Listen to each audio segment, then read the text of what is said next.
Halo teman-teman, hari ini kita akan bahas sesuatu yang mungkin pernah dirasain sama sebagian banyak orang, yaitu bagaimana cara menghindari gangguan dari pinjol ilegal yang menagih hutang. Kita tahu, ini bisa jadi masalah serius, apalagi kalau kita bertransaksinya dengan pinjol ilegal yang belum terdaftar di OJK. Nah, gak usah bingung, karena kita punya 3 cara jitu buat kalian yang bisa langsung dipraktekin. Oke, jadi jangan kemana-mana, simak video ini sampai akhir. Bagi teman-teman yang galbay pinjol, jangan mudah putus asa. Ingatlah bahwa di setiap ujian pasti ada kemudahan dan hikmah yang bisa kita dapatkan. Perbanyaklah berdoa dan mendekatkan diri kepada Tuhan yang Maha Esa. Mintalah petunjuk dan pertolongannya, supaya segala rintangan bisa segera terselesaikan dengan mudah. Dengan kesabaran, kita terus berikhtiar dan berserah diri kepadanya. Perlu diingat, keberhasilan akan datang kepada kita jika kita menghadapinya dengan sabar dan tawakal, dan terus berusaha dengan tulus. Karena setiap ujian adalah peluang kita untuk mendekatkan diri kepada Tuhan yang Maha Esa.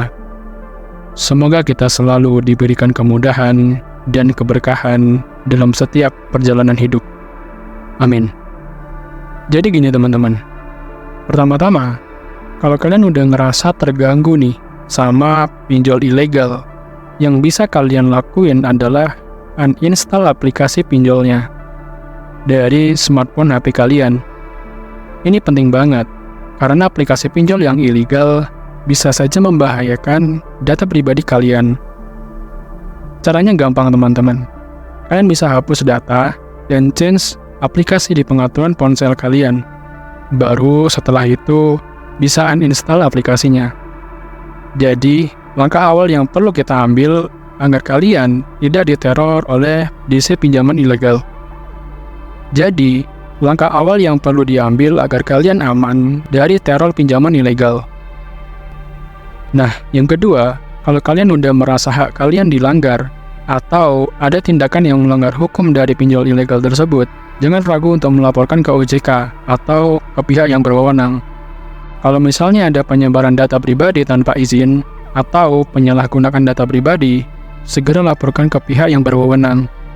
Pastikan kalian menyertakan bukti-bukti yang kuat, terutama jika ada ancaman atau teror yang terus-menerus dilakukan oleh mereka.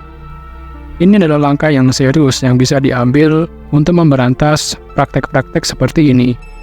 Yang ketiga, cara yang mungkin agak sulit tapi efektif, yaitu dengan cara melunasi hutang tersebut. Kalian cukup hanya bayar cicilan atau hutang pokoknya saja, karena biasanya suku bunga yang ditetapkan oleh pinjol ilegal ini terlalu tinggi atau nggak masuk akal, karena pinjol ilegal ini sudah melanggar aturan yang berlaku. Setelah kalian melunasi hutang pokok, kalian bisa mengajukan penghapusan data pribadi. Namun, pastikan buatlah perjanjian tertulis agar tidak ada kerugian ke depannya. Jadi, kesimpulannya gini teman-teman. Ada 3 cara yang bisa kalian terapkan agar data pribadi teman-teman itu aman. Yang pertama, uninstall aplikasi pinjaman online ilegal dari smartphone atau HP kalian. Kedua, teman-teman bisa laporkan pinjaman online ilegal ini ke OJK atau polisi. Dan yang ketiga, cobalah melunasi hutang dengan membayarkan pokok hutangnya saja. Perlu diingat, jangan pernah lagi ambil pinjaman online yang ilegal, apalagi yang tidak terdaftar di OJK. Oke, segitu aja info dari kita hari ini. Jangan lupa like, share, dan subscribe jika informasi ini bermanfaat. Jika teman-teman ada pertanyaan seputar pinjaman online, silakan teman-teman tulis pertanyaannya di kolom komentar. Semoga teman-teman semua dilancarkan rezekinya, dipermudah segala urusannya, dan segera dilunaskan hutang-hutangnya. Bye-bye.